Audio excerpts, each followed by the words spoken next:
নিজের লেভেল নামায় ফেলেন। এমন একটা মেয়ে খুঁজে বাইর করেন যার বাবা আপনার কাছে কিছু এক্সপেক্ট করে না, এবং তার সাথে কথা বলেন যে আমাকে জাস্ট মানে লোন হিসাবে আপনি আমার ভরণ পোষণের এটা এই করেন টিল আমি কর্মক্ষম হই, তারপরে আমি সব শোধ করে দিব।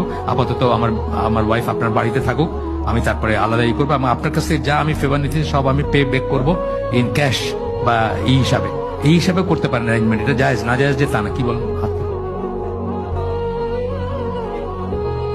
হ্যাঁ, সেটা আল্লাহ খাওয়াবেন বলেন। ওই যে আপনি যে বাসায় চাকরানি রাখলে কি খাওয়ান?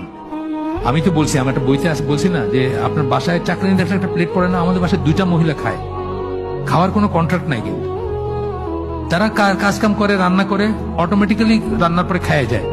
তা আপনার নাইলে আরেকটা মহিলা খাবে।